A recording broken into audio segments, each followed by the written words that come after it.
വിവരത്തിനായി യേശുവിൻ്റെ നാമത്തിൽ എല്ലാവർക്കും സ്നേഹവന്ദനം അറിയിക്കുന്നു. Thank you Jesus. നമ്മുടെ ഇന്നത്തെ ചിന്തയ്ക്കായിട്ട് സ്തോത്രം. 2 കൊരിന്ത്യർ 5:18 വായിക്കാം. 2 കൊരിന്ത്യർ 5:18. 2 കൊരിന്ത്യർ 5:18. അതിനൊക്കെയും ദൈവത്തിനെ കാരണക്കുടൻ അവൻ നമ്മെ ക്രിസ്തു മുതൽ തന്നോട് നിരപ്പിച്ച് നിരപ്പിന്റെ ശുശ്രൂഷ ഞങ്ങൾക്ക് തന്നിരിക്കുന്നു. നിരപ്പിൻ്റെ ശുശ്രൂഷ, സ്തോത്രം. യോജിപ്പിക്കുന്ന, ഒരുമിപ്പിക്കുന്ന നിരപ്പിൻ്റെ ശുശ്രൂഷ നമ്മുടെ കർത്താവ് നിവർത്തിച്ചത്. ടുഡേയ്സ് മെസ്സേജ് ടൈറ്റിൽ ഈ വാക്യത്തിന് മിനിസ്ട്രി ഓഫ് റെക്കൺസിലിയേഷൻ, നിരപ്പിൻ്റെ ശുശ്രൂഷ. That's A topic today. സ്തോത്രം. അല്ലേ, നമുക്കറിയാം ഇന്ന് ക്രിസ്തു പലതായിട്ട് മുറിക്കപ്പെട്ടിരിക്കുകയാണ്. ക്രിസ്തു വിഭാഗിക്കപ്പെട്ടിരിക്കുകയാണ് കാണുന്നത്. സ്തോത്രം. പല തുണ്ടുകൾ പലരെ ഏൽപ്പിച്ച് എന്നാണ് പൗലോസ് ചോദിക്കുന്നത്. അതായത് നമ്മൾ വായിക്കുന്നുണ്ട്, കൊരിന്ത്യലേഖനത്തിലൊക്കെ വായിക്കുന്നുണ്ട്, പത്രോസിൻ്റെ പേരിൽ സഭ, പൗലോസിൻ്റെ പേരിൽ സഭ, അപ്പല്ലോസിൻ്റെ പേരിൽ സഭ, ഇങ്ങനെ പല പേരുകളിൽ ക്രിസ്തു വിഭാഗിക്കപ്പെട്ടിരിക്കുന്നു. ക്രിസ്തുവിൻ്റെ പേരിൽ സഭ എന്ന് പറയാൻ കഴിയുന്നുണ്ടോ? സ്തോത്രം. ഒരു രക്ഷകനും ഒരു സുവിശേഷവും മാത്രമേ ഉള്ളൂ, അല്ലേ? പിന്നെ എങ്ങനെയാണ് കൊരിന്ത്യയിൽ 4 തരം ഭിന്ന വിഭാഗങ്ങൾ ഉടലെടുത്തത്, അല്ലേ? ചിന്തിക്കേണ്ട വിഷയമാണ്. പിന്നെ എങ്ങനെ കൊരിന്ത്യയിൽ 4 വിഭാഗങ്ങൾ ഉടലെടുത്തത്? അപ്പം സ്തോത്രം, ഹല്ലേലൂയ. അതായത് അതിന് കാരണമുണ്ട്. മാനുഷിക ജ്ഞാനത്താൽ സുവിശേഷത്തെ മനസ്സിലാക്കിയവർ 1. 2, ക്രിസ്തുവാകുന്ന ഇടയനേക്കാൾ പ്രാധാന്യം മനുഷ്യ ഇടയന്മാർക്ക് നൽകിയതുമുണ്ട്. സ്തോത്രം, ഹല്ലേലൂയ. ഇത് തന്നെ 13-ാം വാക്യം വായിച്ച സോറി, 1 കൊരിന്ത്യർ 1:13.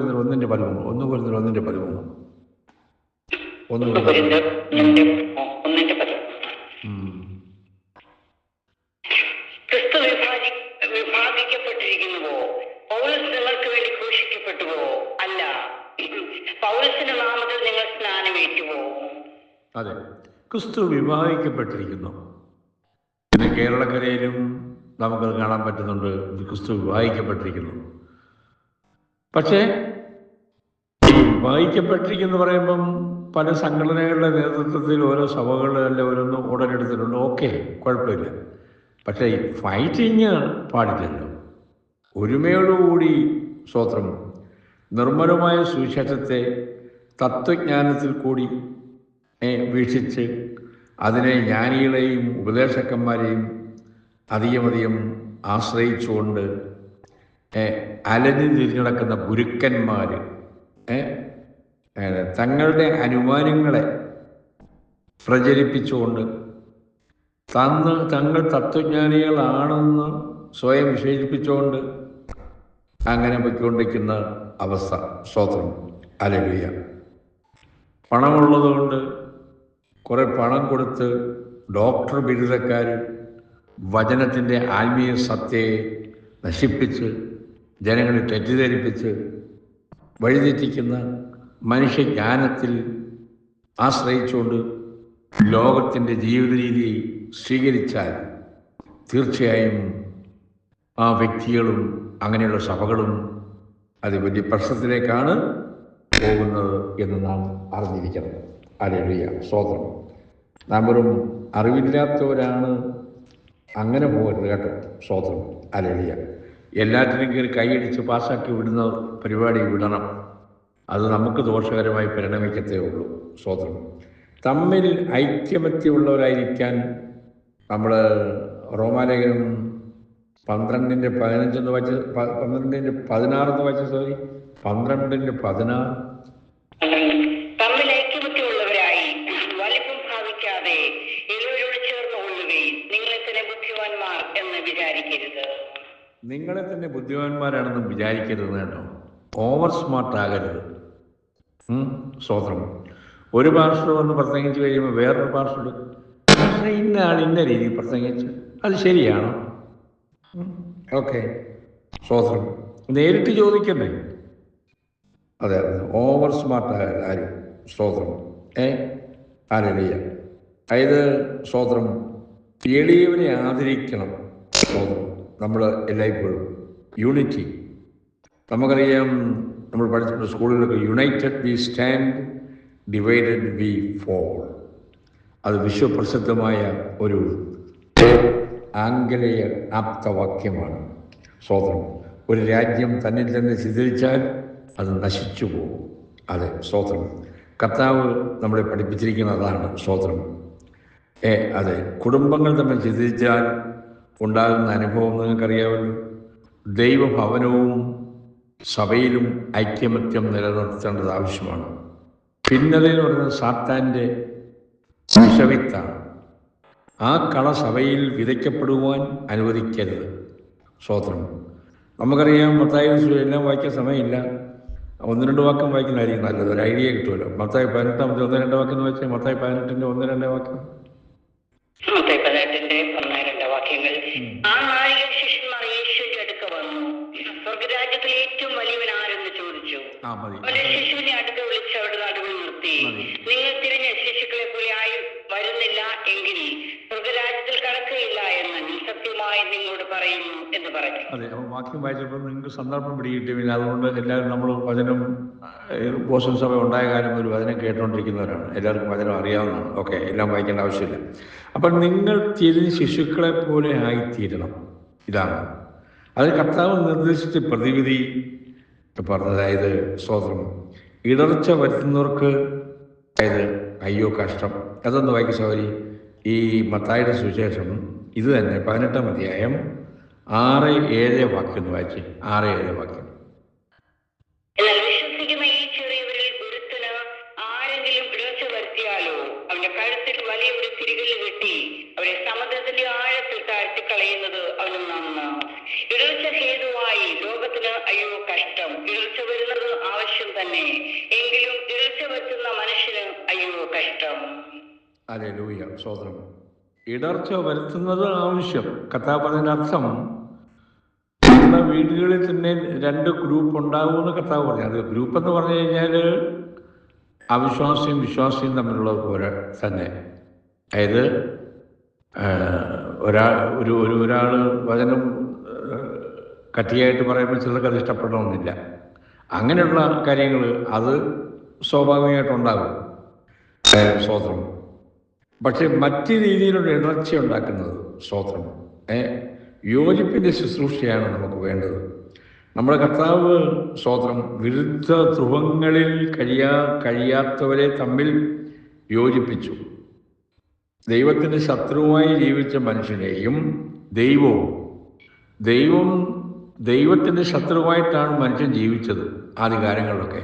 പക്ഷെ ദൈവം തൻ്റെ പുത്രനെ അയച്ച് നമ്മളെ സ്നേഹിച്ചു, നമ്മളെ വീണ്ടെടുത്തു. അത് ഓർക്കണം. ദൂരസ്ഥനെന്നും സമീപസ്ഥനെന്നും വിഭജിക്കപ്പെട്ട മനുഷ്യനെയും തമ്മിൽ യോജിപ്പിച്ച് കർത്താവാണ്. സുവിശേഷത്തിൻ്റെ സന്ദേശം നമ്മൾ 2 കൊരിന്ത്യർ 5-ാം അധ്യായം 19-20 വാക്യം എന്ന് വായിച്ചേ. 2 കൊരിന്ത്യർ 5-ാം അധ്യായം 19-20 വാക്യം. ദൈവം ലോകത്തിലെ ലംഘനങ്ങളെ കണക്കിടാതെ ലോകത്തെ ക്രിസ്തുവിൽ തന്നോട് നിരപ്പിച്ചു പോന്നു. ഈ നിരപ്പിന്റെ വചനം ഞങ്ങളുടെ പക്കൽ പരമേൽപ്പിച്ചിരിക്കുന്നു. ആകയാൽ ഞങ്ങൾ ക്രിസ്തുവിന് വേണ്ടി സ്ഥാനാപതികളായി ദൈവത്തോട് നിരന്നുകൊള്ളുവീൻ എന്ന് ക്രിസ്തുവിന് പകരം അപേക്ഷിക്കുന്നു. അത് ദൈവം ഞങ്ങൾ മുഖാന്തരം പ്രബോധിപ്പിക്കുന്നത് പോലെ ആകുന്നു. ദൈവത്തോട് നിരന്നുകൊള്ളുവീൻ. നമ്മുടെ ടോപ്പിക് അതാണല്ലോ, നിരപ്പിൻ്റെ ശുശ്രൂഷ, മിനിസ്ട്രി ഓഫ് റിക്കൺസിലിയേഷൻ ആണ്. അപ്പോൾ ഈ നിരപ്പിൻ്റെ സന്ദേശവാഹകരാണ് നാം ഓരോരുത്തരും നമ്മൾ പ്രവർത്തിക്കേണ്ടത്. അനൈക്യം ഉണ്ടാകുന്നത് ശരിയാണോ എന്ന് ചോദിച്ചു കഴിഞ്ഞാൽ, ക്രൂശിൽ ചൊരിഞ്ഞ രക്തം കൊണ്ടാണ്, വായിക്കാൻ സമയമില്ല, Efesians 2:15 ക്രൂശിൽ ചൊരിഞ്ഞ രക്തം കൊണ്ടാണ് കർത്താവ് നിരപ്പ് സാധ്യതമാക്കിയത്. അപ്പോൾ ഐക്യം നിലനിർത്തുവാൻ നമ്മൾ വില നൽകണം. പൗലോസ് ഫിലിപ്പിയരോട് പറയുന്നൊരു കാര്യം ഒരു കാര്യം ഒന്ന് വായിക്കുന്നതായിരിക്കും. ഫിലിപ്പിയ ലേഖനം 2:2 വായിച്ചു. ഫിലിപ്പിയ ലേഖനം 2:2. ഫിലിപ്പിയ ലേഖനം 2:2. നിങ്ങൾ ഏക മനസ്സുള്ളവരായി ഏക സ്നേഹം പൂണ്ട് ഐക്യമത്യപ്പെട്ട് ഏകഭാവമുള്ളവരായി ഇങ്ങനെ എന്റെ സന്തോഷം പൂർണ്ണമാക്കുകയും. അപ്പൊ ഇവിടെ 3 കൂട്ടം കാര്യം പറയുന്നുണ്ട്. എന്താ അറിയൂ? അതായത് നിങ്ങൾ ഏക മനസ്സുള്ളവരായി, ഏക മനസ്സ്, പിന്നെ ഏക സ്നേഹം പൂണ്ട് 2, പിന്നെ 3 ഐക്യമത്യപ്പെട്ട്, പിന്നീട് പറയുന്നത് അത് ഏകഭാവം. 4 കൂട്ടം കാര്യമുണ്ട്. ഏക മനസ്സ്, ഏക സ്നേഹം, ഐക്യമത്യം, ഏകഭാവം. കണ്ടോ? സ്തോത്രം. അപ്പം ഇങ്ങനെ ഈ പദങ്ങൾ, ഈ പദപ്രയോഗം പൗലോസ് ഉപയോഗിക്കുന്നത് അത് നിലനിർത്തുവാൻ ക്രിസ്തുവിൻ്റെ പ്രബോധനം, സ്നേഹത്തിൻ്റെ ആശ്വാസം. ഇതൊന്ന് വായിച്ച സൗകര്യ ഫിലിപ്പിയർ തന്നെ ഇത് തന്നെ 2:1 വായിച്ച 2:1. പ്രബോധനം ഉണ്ടെങ്കിൽ, സ്നേഹത്തിന്റെ വല്ല ആശ്വാസം ഉണ്ടെങ്കിൽ, ആത്മാവിന്റെ വല്ല കൂട്ടായ്മയും ഉണ്ടെങ്കിൽ, വല്ല ആർദ്രതയും മനസ്സിലും ഉണ്ടെങ്കിൽ. കണ്ടോ? നമ്മൾ വായിച്ചും വിട്ടും പോയ പോരല്ലോ. ഗ്ലോറി. എന്തൊക്കെയാണ് പറഞ്ഞിരിക്കുന്നത്? സ്നേഹത്തിൻ്റെ ആശ്വാസം, ആത്മാവിൻ്റെ കൂട്ടായ്മ, ആർദ്രത മനസ്സിലും ഉണ്ടെങ്കിൽ. അല്ല, ഇത് നമ്മളിൽ വ്യാപരിക്കണം കേട്ടോ. ഇത് നമ്മളിൽ വ്യാപരിക്കണം. സ്തോത്രം. ഹല്ലേലൂയ. സ്തോത്രം. ശാഠ്യവും ദുരഭിമാനവും വെടിഞ്ഞ് ഇത് തന്നെ ഈ ഫിലിപ്പിയ ലേഖനം 2 3-5 ഒന്ന് വായിക്കും. 3-5. ശാഠ്യത്താലോ ദുരഭിമാനത്താലോ ഒന്നും ചെയ്യാതെ താഴ്മയോടെ ഓരോരുത്തരും മറ്റുള്ളവനെ തന്നെക്കാൾ ശ്രേഷ്ഠം നിന്നിക്കൊള്ളുകയും ഓരോരുത്തരും സ്വന്തം ഗുണമല്ല മറ്റുള്ളവന്റെ ഗുണവും കൂടെ നോക്കണം. ക്രിസ്തുവിനുള്ള ഭാവം തന്നെ നിങ്ങളിൽ ഉണ്ടായിരിക്കട്ടെ. അതെ. അപ്പോൾ ഐക്യം നിലനിർത്താൻ പാപത്തോട് ഒത്തുതീർപ്പ് ചെയ്യുന്നത് വചനവിരുദ്ധമാണ്. ഇപ്പം ഈ സ്നേഹത്തിൻ്റെ കാര്യങ്ങളൊക്കെ ആർദ്രതയും മനസ്സിലും ഒക്കെ പറഞ്ഞു. പക്ഷെ അല്പം മുമ്പ് ഞാൻ പറഞ്ഞതുപോലെ ഐക്യം നിലനിർത്താൻ എല്ലാത്തിനും കോംപ്രമൈസ് ചെയ്യാനൊക്കത്തില്ല കേട്ടോ. അതൊക്കത്തില്ല. കാരണം അതുകൊണ്ടൊന്ന് വായിക്കാം. 1 കൊരിന്ത്യർ 5:11 വായിച്ച്. 1 കൊരിന്ത്യർ 5:11. എന്നാൽ സഹോദരൻ എന്ന് പേർപ്പെട്ട ഒരുവൻ ദുർനടപ്പുകാരനോ അത്യാഗ്രഹിയോ വിഗ്രഹാരാധിയോ വാവിഷ്ഠാണക്കാരനോ മദ്യപനോ പിടിച്ചുപറിക്കാരനോ ആകുന്നുവെങ്കിൽ അവനോട് സംസർഗമരുത്. അങ്ങനെയുള്ളവനോട് ഭക്ഷണം കഴിക്കുക പോലും അരുത് എന്നത്രേ ഞാൻ നിങ്ങൾക്ക്. സംസർഗവും പാടില്ല, ഭക്ഷണം പോലും കഴിക്കാൻ പാടില്ല. ദുർനടപ്പെന്ന് പറയുമ്പോഴത്തേക്ക് വചനവിരുദ്ധമായ കാര്യങ്ങളിൽ ഉള്ള വ്യക്തികളോട് നമ്മൾ അധികം ഇടപെടാൻ പോകരുത്. ഉണ്ട്. സ്തോത്രം. അവരെ ഒഴിവാക്കണം. സ്നേഹവും ആർദ്രതയെ കൊണ്ട് സമ്മതിച്ചു. പക്ഷെ ഇതോട് മനസ്സിലാക്കിയിരിക്കണം, വിട്ടുവീഴ്ചയുടെ പേര് പറഞ്ഞ് ഇങ്ങനെയുള്ളവരെ സഹിക്കുന്നത് ദൈവസഭയ്ക്ക് ഭൂഷണമല്ല. മനസ്സിലാക്കണം. ഇങ്ങനെയുള്ള സഹോദരൻ അനുദപിച്ച് യഥാസ്ഥാനപ്പെടുകയാണ് വേണ്ടത്. അത് നമുക്കറിയാമല്ലോ. കൊരിന്ത്യർ ലേഖനം 6 വാക്യം വായിച്ച സോറി 5:6 വായിച്ച്. 5:6.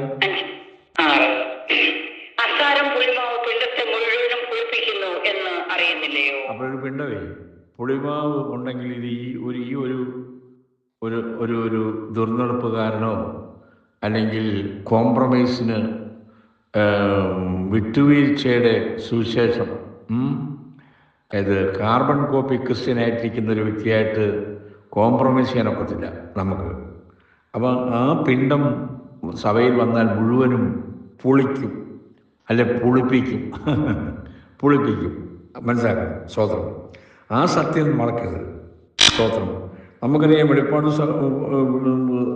വെളിപ്പാടിൽ 7 സഭകളോടുള്ള ദൂതിൽ ആത്മാവിൻ്റെ ദൂത് നമ്മൾ ശരിയാവണ്ണം പഠിച്ചാൽ പാപത്തോട് ലാഘവമായി ഏർപ്പെട്ട് സഭയ്ക്ക് വരുന്ന ന്യായവിധി ശക്തമായി അവതരിപ്പിച്ചിരിക്കുന്നത് നമുക്ക് കാണാൻ പറ്റും. എഫെസോസ് സഭയോട് പറയുന്നുണ്ട്, നിന്റെ ആദ്യ സ്നേഹം വിട്ടുകളഞ്ഞു. ഒരു കുറ്റം പറയാനുണ്ടോ? നല്ല സഭയാണ്, പക്ഷെ ആദ്യ സ്നേഹം വിട്ടുപോയി. ഇന്ന് പെന്തക്കോസ്തിൽ ആദ്യ സ്നേഹം വിട്ടുപോയി. ഇന്ന് ആഡംബര ആയിരിക്കുകയാണ്. ആഘോഷങ്ങളിൽ കേക്ക് പൊയ്ക്കൊണ്ടിരിക്കുകയാണ്. ഹല്ലേലൂയ. ആൽബയോർച്ചായൻ ഞാൻ ഏറ്റവും ബഹുമാനിക്കുന്ന ഒരു വ്യക്തിയാണ്. അദ്ദേഹം മരിച്ചുപോയി. ഞങ്ങളൊരു ഉപവാസ പ്രാർത്ഥനയിൽ ശനിയാഴ്ച ഞങ്ങൾ കൂടി ഒരു സഭയിൽ വാടകയ്ക്കെടുത്ത് ഞങ്ങൾ ഉപവാസം അയക്കുന്നു. അദ്ദേഹം പ്രസംഗിച്ചൊരു വാക്ക് ഞാനിപ്പോൾ ഓർക്കുക. അപ്പോൾ ചിക്കാഗോയിലൊരു സഭയിൽ ആരും തെറ്റിദ്ധരിക്കരുത്, ചിക്കാഗോക്കാർ ജോർജ് പ്രസംഗിച്ച കാര്യം ഞാനീ പറയുന്നത്. ചിക്കാഗോയിലൊരു സഭയിൽ പിക്നിക്ക് നടന്നു. അപ്പോൾ ഇവിടെ ഞങ്ങൾ കുറേ പേര് ഉപവസിക്കുന്നു, വേറൊരിടത്ത് പിക്നിക്ക്. അദ്ദേഹം അതിനെ ക്രിറ്റിസൈസ് ചെയ്തുകൊണ്ട് തന്നെ പ്രസംഗിച്ചത് ആൽബർട്ട്. ഞാൻ പറഞ്ഞതിൻ്റെ അർത്ഥം പിക്നിക്ക് ചെയ്യേണ്ടതെന്ന് പോകണ്ടെന്നൊന്നും ഞാനിവിടെ പറഞ്ഞില്ല, നിങ്ങളുടെ ഇഷ്ടം പോലെ ചെയ്യും. അദ്ദേഹം പറഞ്ഞൊരു കാര്യം, അതിലൊരു അന്തസ്സത്ത് പറഞ്ഞത്, ആർഭാടങ്ങളും ആഘോഷങ്ങളിലുമാണ് നമ്മൾ കൂടുതൽ പ്രാധാന്യം കൊടുക്കുന്നതെന്നാണ് അദ്ദേഹം പ്രസംഗിച്ചത്. സ്വതന്ത്രം. അപ്പം വിശുദ്ധി നിലനിർത്തിക്കൊണ്ടുള്ള ഐക്യമാണ് ബൈബിൾ നമ്മുടെ വ്യവസ്ഥ ചെയ്യുന്നത്. അത് മറക്കല്ലേ. സ്നേഹവും ആർദ്രതയും ഏകമനസ്സും ഐക്യമത്യവും ഒക്കെ വേണം. പക്ഷേ വചനത്തെ വിട്ടുകൊണ്ടുള്ളൊരു കാര്യം ഉണ്ടാകരുത്. വചനത്തെ വിശുദ്ധിയെ നിലനിർത്തിക്കൊണ്ട് ഉള്ള ഐക്യമാണ് ബൈബിൾ വ്യവസ്ഥ ചെയ്യുന്നത്, മറക്കരുത്. സ്വതന്ത്രം. എന്നാൽ വിട്ടുവീഴ്ച ചെയ്യാൻ വചനം അനുവദിക്കുന്ന കാര്യങ്ങൾ ഉണ്ട്. അത് അങ്ങനെ അകലം പാലിക്കുവാൻ, അതായത് നമ്മൾ ഐക്യം പ്രാപിക്കേണ്ടത് ഐക്യം ചെയ്യണം. അതിന് അകന്നു നിൽക്കേണ്ട കാര്യങ്ങളിൽ നാം അകന്നു നിൽക്കണം. നമുക്കറിയാം. സ്തോത്രം. ഹല്ലേലൂയ. സ്തോത്രം. നമുക്കറിയാം ഇന്ന് സ്തോത്രം അതൊന്ന് വായിക്കും സഹോദരി. യെശയ്യാവ് 65-ാം അധ്യായം 2-ാം വാക്യം വായിച്ചു. യെശയ്യാവ് 65:2. സ്വന്തം വിചാരങ്ങളെ അനുസരിച്ച് ആകാത്ത വഴിയിൽ നടക്കുന്ന മത്സരമുള്ള ജനത്തിലേക്ക് ഞാൻ ഇടപെടാതെ കൈ നീട്ടുന്നു.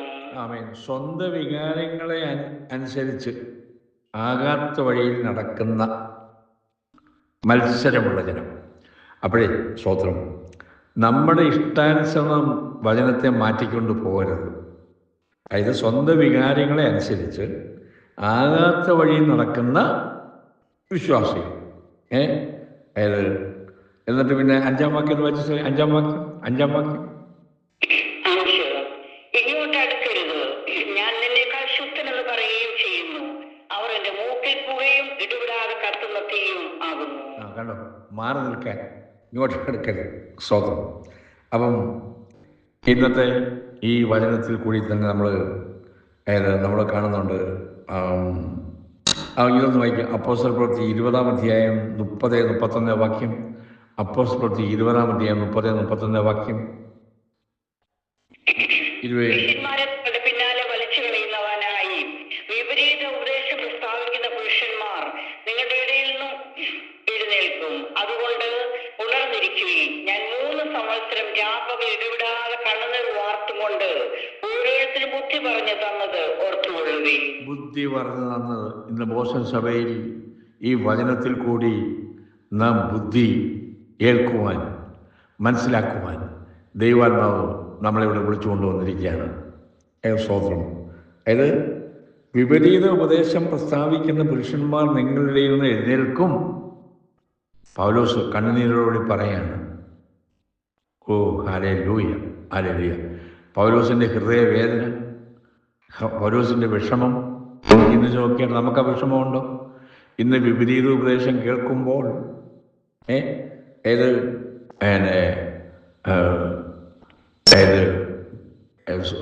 ചോക്ലേറ്റ് ഡോക്ടറിൻ കേൾക്കുമ്പോൾ, ചോക്ലേറ്റ് ഗോസ്പൽ കേൾക്കുമ്പോൾ നിങ്ങൾക്കത് സുഖമാണോ തോന്നുന്നത്? അതോ പൗലോസിനെ പോലെ സ്തോത്രം ഹൃദയവേദന ഉളവാക്കുന്നുണ്ടോ? സ്തോത്രം. ഹല്ലേലൂയ. അതെ, നമുക്ക് ഓൾറെഡി വാണിംഗ് തന്നു കഴിഞ്ഞു പൗലോസ്. ഇന്ന് നമ്മുടെ മുമ്പിൽ അത് നമ്മൾ കണ്ടുകൊണ്ടിരിക്കുകയാണ്. യേശുക്രിസ്തുവിന് പുറമെ ഒരു വ്യക്തിക്കോ ഒരു ഉപദേശ സമ്മതിക്കോ അതിൻ്റെ കൂടെ കീഴടങ്ങിയിരിക്കുന്ന ഒരു പ്രവണത, അതിനെയാണ് കൾട്ടിസം എന്ന് പറയുന്നത്. അന്ധ ആരാധന, കൾട്ടിസം. സ്തോത്രം. നമുക്കറിയാം മറുമലയിൽ യേശു 2 പേരെ ശിഷ്യന്മാരെ കൂടെ കൂട്ടിക്കൊണ്ടുപോയി. അപ്പം പത്രോസൊക്കെ പറഞ്ഞു, യേശുവിന് കുടിൽ നിർമ്മിക്കുന്നതോടുകൂടി ഏലിയാവിനും മോശയ്ക്കും കൂടി കുടിൽ നിർമ്മിക്കുന്ന മനോഭാവം. പറഞ്ഞ തെറ്റും നമ്മൾ അച്ചൂടെ ഡീപ്പായിട്ട് ചിന്തിക്കുകയാണെങ്കിൽ പത്രോസ് അവർക്കൂടെ കുടിലുണ്ടാക്കട്ടെ, നിനക്കൊരു കുടിൽ അവർക്കൂടെ കുടിൽ. അല്പം ചിന്തിക്കാനല്ലോ അതിനകത്ത്. എന്താ അറിയോ കാര്യം? ദൈവ സാന്നിധ്യത്തെ മറയ്ക്കുന്ന ഒരു മേഘം അതിൻ്റെ മീതെ കടന്നു വരാനിടയായിത്തീർന്നു. അതായത് ഈ പറഞ്ഞതിൻ്റെ അർത്ഥം യേശുവിനാണ് കുടിലുണ്ടാക്കേണ്ടത്. ആ കൂട്ടത്തിൽ ഏലിയാവിനും മോശയ്ക്കും കുടി ഉണ്ടാക്കാൻ പത്രോസ് പറയുന്നു. സ്തോത്രം. അതിന് നമ്മൾ മനസ്സിലാക്കേണ്ട കാര്യം, നമ്മുടെ ജീവിതങ്ങൾ യേശുവിൽ മാത്രം കേന്ദ്രീകൃതമാകണം. അല്പം മുമ്പേ പറഞ്ഞ മാതിരി യേശു വിവാഹിക്കപ്പെട്ടുവോ? ആദ്യം തുടക്കത്തിലേ ഞാൻ പറഞ്ഞു, ക്രിസ്തു വിവാഹിക്കപ്പെട്ടോ ചോദിച്ചു. അപ്പം ഇവിടെയും ഒരു ആന്തരിക സത്യം കിടക്കുന്നത്, നിനക്കും കുടിലുണ്ടാക്കട്ടെ മോശയ്ക്കും ഉണ്ടാക്കട്ടെ. അപ്പം ഇന്നേവ നോക്കുമ്പോൾ നല്ലതായിട്ട് തോന്നുമായിരിക്കാം നമ്മുടെ ചിലപ്പം ബുദ്ധിമണ്ഡലത്തിൽ. എന്നാൽ യേശുവിൻ്റെ കുടിലിൽ നമുക്ക് പാർക്കാം. നിങ്ങൾ എങ്ങനെ വേണമെങ്കിലും വ്യാഖ്യാനിക്കായിരുന്നു ഉണ്ടല്ലോ. സ്തോത്രം. ക്രിസ്തുവിൽ കേന്ദ്രീകൃതമായിരിക്കണം നമ്മുടെ നമ്മൾ ഏത് കാര്യം പണിതാലും ചെയ്താലും അങ്ങനെ വേണം നമുക്ക് പോകേണ്ടത്. സ്തോത്രം. നമുക്കറിയാം ലോകാവസാനത്തിൽ ക്രൈസ്തവ ലോകത്തിൽ അന്ധ ആരാധന വർദ്ധിച്ചു വരുന്ന കാലഘട്ടമാണ്. ഇപ്പം ന്യൂജൻ ചർച്ചുകൾ ഉടലെടുത്തിട്ടുണ്ട്. അവർ ദൈവവചനത്തിൻ്റെ ശാസനയോ ഗുണീകരണമോ പ്രസംഗിക്കുന്നില്ല. കുറേ ചാട്ടവും പാട്ടും കുറേ മ്യൂസിക്കും വെച്ച് ഈ റോക്ക് ആൻഡ് റോൾ മ്യൂസിക് പോലെ പൊയ്ക്കൊണ്ടിരിക്കുകയാണ്. അവിടെ വിശുദ്ധിയുടെ പ്രമാണങ്ങളുണ്ടോ എന്ന് ചോദിച്ചു കഴിഞ്ഞാൽ പഴയ നിയമത്തെ നിരാകരിച്ചുകൊണ്ടും ചിലതിന് മാത്രം പ്രാധാന്യം കൊടുത്തുകൊണ്ട് ഇങ്ങനെയൊക്കെയുള്ള കാര്യങ്ങളാണ് പോയിക്കൊണ്ടിരിക്കുന്നത്. നമുക്കറിയാം. സ്തോത്രം. തലയായ ക്രിസ്തുവിനോടുള്ള വ്യക്തിപരമായ ഒരു ഗാഠബന്ധം ഉണ്ടാകണം. സ്തോത്രം.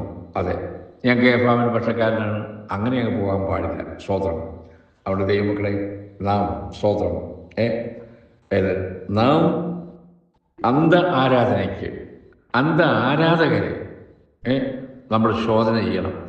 ബെരോവയിലുള്ളവരെ പോലെ അന്ധ ആരാധനയെ. സ്തോത്രം. നമ്മൾക്ക് ഈ കാര്യത്തിൽ നാം ഒരു ആത്മപരിശോധന നാം നടത്തേണ്ട സമയം കഴിഞ്ഞിരിക്കുകയാണ്. സ്തോത്രം. ബെരോവയിലുള്ള വിശ്വാസം ഞാൻ പറഞ്ഞ പോലെ പരിശുദ്ധാത്മാവ് ഉത്തമന്മാരെന്ന് വിളിക്കുന്നുണ്ട്. അവർ ഉത്തമന്മാരാണ്. കാര്യം അവർ ദിവസം പ്രതി തിരുവെഴുത്തുകളെ പരിശോധിച്ചു. ബോസ്റ്റൺ പ്രയർ സഭയിൽ നിങ്ങൾ പ്രസംഗങ്ങൾ കേൾക്കുന്നുണ്ട്, അല്ലെങ്കിൽ മറ്റുള്ളിടത്തും കേൾക്കുന്നുണ്ടായിരിക്കാം. പക്ഷെ ഒരു കാര്യം, അത് പരിശോധിക്കണം. ബെരോവയിലുള്ളവരെ പോലെ ഈ പറഞ്ഞത് ശരിയാണോ, വചനാധിഷ്ഠിതമാണോ, അത് നിർണയം വരുത്തണം. പൗലോസ് ഉന്നതനായ ഒരു അപ്പോസ്തലനാണ്. എന്നിട്ടും അദ്ദേഹത്തിൻ്റെ ഉപദേശങ്ങൾ പോലും അതൊന്ന് വായിക്കുന്ന സമയം ഒരു മിനിറ്റേ ഉള്ളൂ. അപ്പോസ്തല 17:11 വായിച്ചേ. 17:11 അപ്പോസ്തല പ്രവൃത്തി. അവർ തെസ്സലോനിക്കയിലുള്ളതിനേക്കാൾ ഉത്തമന്മാരായിരുന്നു. അവർ വചനം പൂർണ്ണ ജാഗ്രതയോടെ കൈക്കൊണ്ടതല്ലാതെ അതങ്ങനെ തന്നെയോ എന്ന ദിനംപ്രതി തിരുവെഴുത്തുകളെ പരിശോധിച്ചു പോന്നു. അവർ ഉത്തമന്മാരാണ്. ഉത്തമന്മാരായിരിക്കുമ്പോഴും അവർ വചനം പരിശോധിക്കുന്നെന്ന് ഡിസൈൻ ചെയ്യണം കേട്ടോ. വീണ്ടും ബോസ്റ്റൺ സഭയോട് പറയുകയാണ്, മനസ്സിലാക്കണം. സ്തോത്രം. ഈ ബെരോവയിലുള്ളവർ ഉത്തമന്മാരാണ്. അറ്റ് ദ സെയിം ടൈം അവർ വചനം പഠിക്കുകയും അവയെ ഡിസൈൻ ചെയ്യുമായിരുന്നു. സ്തോത്രം. ഹല്ലേലൂയ. സ്തോത്രം. നമുക്കറിയാം, പ്രവാചകന്മാർ സഭയിൽ സംസാരിക്കുന്ന സമയത്തും മറ്റുള്ളവർ അവരുടെ പ്രവചനത്തെ വിവേചിക്കേണ്ടതാണെന്ന് ദൈവവചനം അനുശാസിക്കുന്നുണ്ട്. സ്തോത്രം. അതൊന്ന് വായിക്കുന്നല്ല, ഞാൻ അവസാനിപ്പിക്കാം. 1 കൊരിന്ത്യർ 14:29 വായിച്ച്. 1 കൊരിന്ത്യർ 14:29. യെസ്. 14:29. പ്രവാചകന്മാർ 2-3 പേര് സംസാരിക്കുകയും മറ്റുള്ളവർ വിവേചിക്കുകയും ചെയ്യട്ടെ. അതൊക്കെ അതെ. സ്തോത്രം. പ്രവാചകന്മാരെ വിവേചിക്കണം. ഞാൻ അവസാനിപ്പിക്കുകയാണ്. നമ്മുടെ കയറ്റി പറഞ്ഞ ഓർമ്മയുണ്ടല്ലോ, മിനിസ്ട്രി ഓഫ് റെക്കൺസിലിയേഷൻ, നിരപ്പിൻ്റെ ശുശ്രൂഷ. ഈ വചനത്താൽ നമ്മളെ